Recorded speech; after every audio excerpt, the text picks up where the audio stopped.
Então, queridos irmãos e minhas irmãs, mais uma vez, minha saudação a todos vocês que estão aqui conosco, celebrando este 18º domingo do tempo comum. Nós hoje, neste primeiro domingo do mês de agosto, começando o mês vocacional, temos a oportunidade de rezar pelas vocações ao ministério ordenado. Como lembramos no comentário inicial, os bispos, os padres, os diáconos fazem parte destes vocacionados ao ministério da ordem que Deus confia, sobretudo com a incumbência de pastorear e de cuidar do seu povo. Cada domingo neste mês das vocações, nós iremos lembrar uma proposta vocacional de Deus para o seu povo. No próximo domingo é Dia dos Pais, então nós vamos rezar pela vocação do matrimônio, da família. No terceiro domingo, festa da Assunção de Maria, nós rezamos pelas vocações religiosas, pelos consagrados e consagradas. E no último domingo, nós rezamos por todas as vocações dos fiéis leigos e leigas, pelos catequistas, pelos missionários, por aqueles que desenvolvem na igreja, por meio da graça do batismo, a sua missão e corresponde com generosidade ao chamado de Deus. Lembramos, irmãos e irmãs, que em cada uma dessas vocações nós nos encontramos, porque todos nós, povo de Deus, todos os batizados, têm uma vocação. Não existe cristão sem vocação. Você, eu, cada um de nós, carregamos no coração um sentimento, um sentido de um chamado, de uma missão, de uma convocação que parte de Deus e que nós desejamos responder com a nossa vida. Portanto, desde o nosso batismo, nós chamados à vocação à santidade, da qual todos nós que um dia fomos batizados, trazemos no nosso coração, nós desejamos nesta vida corresponder a este chamado, a esta santidade, por meio de um chamado específico que Deus nos concede. A mim, como padre, às irmãs como religiosas e ao povo de Deus em geral, como fiéis leigos, como o sacerdócio comum dos fiéis, a exercer no mundo a missão de Cristo e testemunhar com alegria o reino de Deus. Por isso, hoje, nós abrimos este domingo como o primeiro do mês de agosto, como o tempo das vocações, tempo que nós devemos rezar pelas vocações. Hoje nós temos a alegria nesta Santa Missa de ter a pastoral vocacional da nossa paróquia, responsável por essa liturgia, não só nesta, como em todos os primeiros domingos de cada mês, nós temos essa disposição de lembrar das vocações e rezar por elas. Nós sabemos que a vocação parte de Deus, o nosso chamado parte de Deus, mas lembramos também que Deus chama quando um povo reza, quando um povo pede. Portanto, queremos hoje nos colocar neste compromisso de rezar pelas vocações ao ministério ordenado, aqueles que já estão, mas também rezar por tantos outros que precisam despertar para o sacramento da ordem e o exercício do ministério na igreja, mas não só, rezar também pelas vocações ao matrimônio, rezar pelas vocações à vida religiosa e consagrada, rezar pelas vocações à vida missionária e por tantos outros serviços que Deus nos chama a exercer. Eis o tempo oportuno de pedir a Deus que semeie no coração da igreja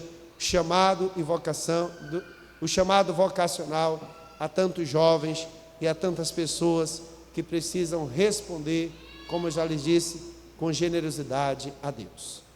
Hoje, a liturgia que nós ouvimos, ela nos traz a temática da riqueza e, ao mesmo tempo, digamos assim, os conselhos de Deus para a gente aprender a lidar com os bens do mundo e a buscar em Deus a riqueza da nossa vida.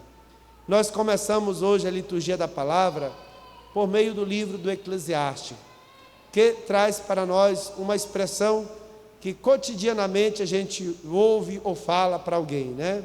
Vaidade das vaidades, tudo é vaidade. Primeiro, é bom a gente lembrar o que significa este termo vaidade na Bíblia.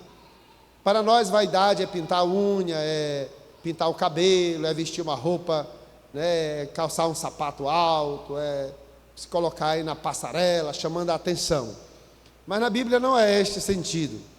Primeiramente, quando a gente ouve na Bíblia uma palavra repetida, seguida, seguidamente repetida, a gente tem que compreender que na linguagem hebraica não existe o grau do superlativo.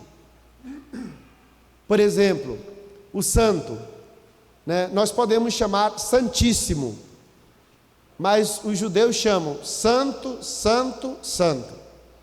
Então não tem a expressão santíssimo. Eles repetem a palavra para reforçar o grau de importância daquela expressão. Portanto, quando diz vaidade das vaidades, quer dizer que é uma vaidade elevada a um grau, digamos, ao nível superior. Depois, vaidade, ele não é, como eu já disse para vocês, aquilo que a gente mostra. Mas vaidade na Bíblia corresponde a tudo que é passageiro, tudo aquilo que passa. Para a gente entender, na Bíblia o termo vaidade, ele é o antônimo de glória. Ou seja, aquilo que é passageiro corresponde ao contrário daquilo que é eterno, que é perene, que é divino. Portanto, nós vamos ouvir no livro do Eclesiástico esta alerta, nos recordar das coisas que são passageiras. E de fato, tudo o que temos passa. E é preciso que a gente aprenda a lidar com as nossas vaidades ou com as coisas que passam, para que a gente não perca de vista os bens eternos. Por isso que a leitura do Eclesiástico vai nos ajudar a compreender o que são as coisas passageiras e que são transitórias, e a busca do homem que deve estar naquilo que é eterno, naquilo que é glória, naquilo que é de Deus. Por isso nós vamos encontrar aqui como se fosse uma oposição dos bens terrenos e dos bens celestes, dos bens passageiros e dos bens eternos. Se eu pudesse fazer uma comparação só para a gente entender, uma coisa é uma bola de aço, pronto. Outra coisa é uma bola do mesmo tamanho, mas de algodão doce. Então veja a diferença do que é glória, do que é eterno, daquilo que é vaidade. Ou seja, o que é vaidoso é passageiro, tem tempo para terminar, e o que é glorioso é eterno. Portanto, aprendendo neste mundo, nós vamos compreender o ensinamento de como conviver com as coisas que passam, sem perder de vista as que são eternas. Por isso que nós chegamos na segunda leitura, justamente São Paulo nos ajudando a compreender como a gente segurar neste mundo de vaidade aquilo que é para sempre. Portanto, chamados a conviver e administrar os nossos bens temporais, é preciso que neste mundo a gente se revista de Cristo, para que a glória de Cristo também habite em nós. Então veja que é preciso a gente ter esta compreensão de que, é claro, nós não podemos viver aqui se desfazendo daquilo que nós precisamos para viver, mas que a gente entenda que é preciso a gente estar fortalecidos pelo dom da fé, revestidos pela graça de Cristo, como nós ouvimos aqui São Paulo nos dizer, né? Quando Cristo, vossa vida, aparecer em triunfo, então vós aparecereis também com Ele, revestidos de glória.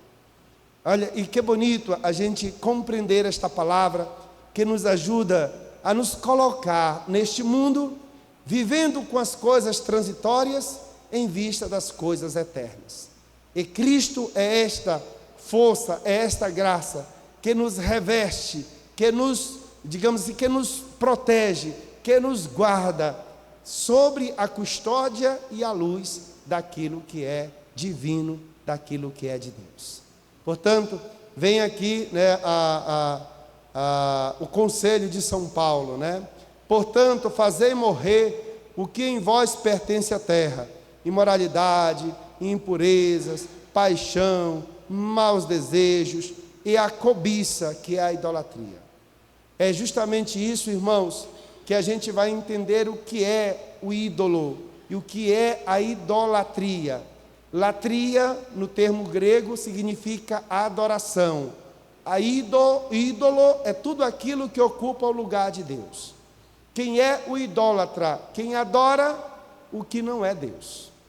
Então, vamos sair dessa ideia pequena de pensar que a idolatria é só, católico adora imagem, isso é idolatria. Quem dera se imagem fosse problema de idolatria, né?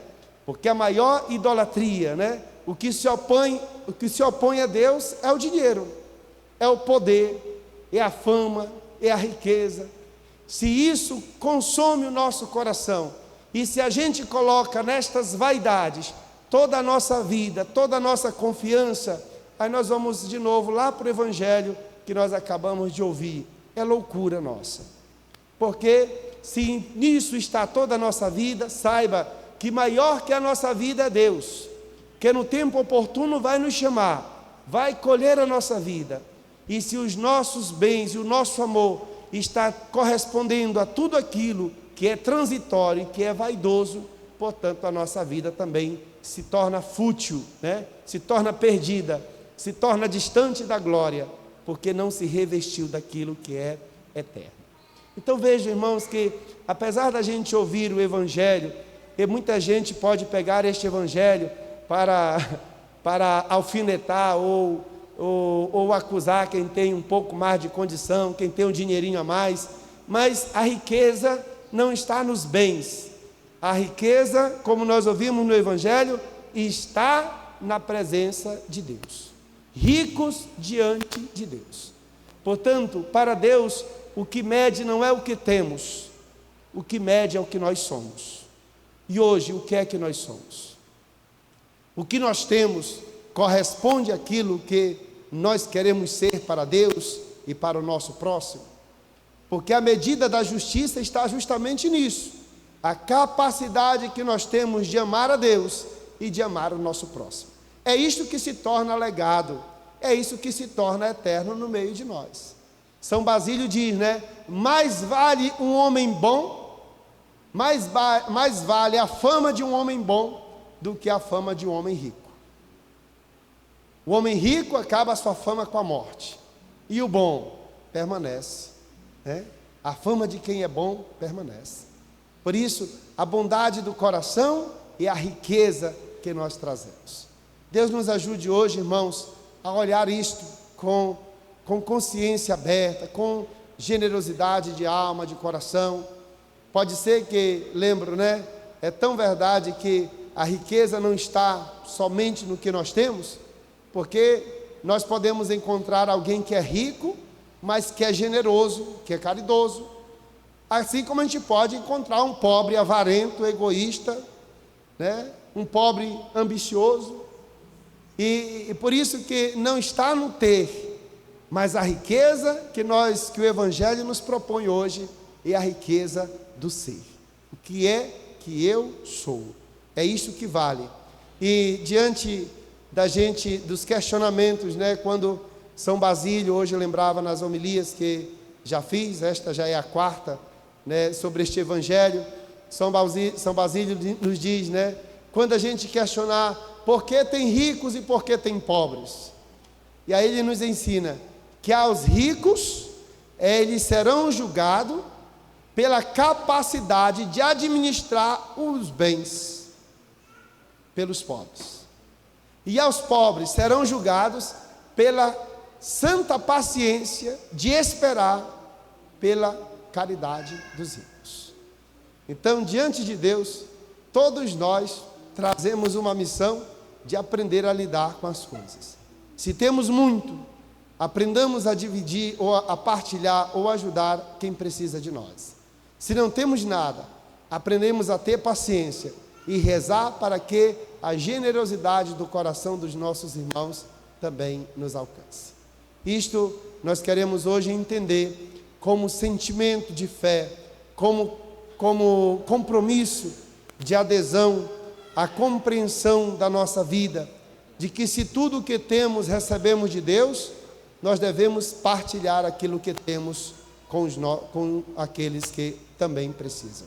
Por isso, o último conselho de São Basílio sobre a questão da riqueza, ele diz: olha, ricos, que vocês sejam mais prestativos do que os seres inanimados, ou seja, que vocês sejam mais importantes e sejam mais úteis do que uma árvore que dá frutos, porque uma árvore não dá fruto para si mesma, e nós também não podemos ter os frutos da graça de Deus para enriquecer o nosso coração de egoísmo e de perder de vista o sentimento da caridade e do bem divino que é o Senhor.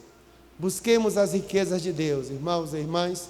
Neste banco, todo mundo tem crédito.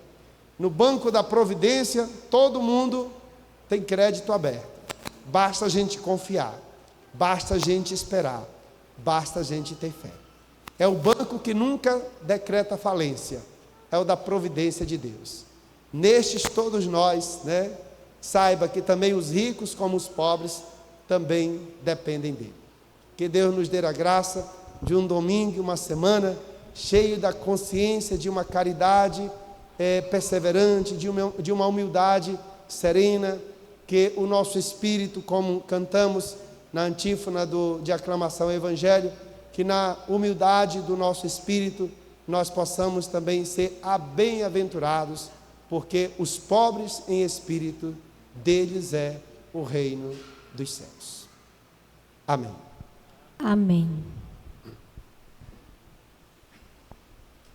Creio em Deus, Pai Todo-Poderoso, Criador do céu e da terra, e em Jesus Cristo, seu único Filho, nosso Senhor, que foi concebido pelo poder do Espírito Santo, nasceu da Virgem Maria, padeceu sob Pôncio Pilatos, foi crucificado, morto e sepultado, desceu à mansão dos mortos, ressuscitou ao terceiro dia, subiu aos céus, está sentado à direita de Deus Pai Todo-Poderoso, de onde há de vir a julgar os vivos e os mortos. Creio no Espírito Santo, na Santa Igreja Católica, na comunhão dos santos, na remissão dos pecados, na ressurreição da carne, na vida eterna. Amém.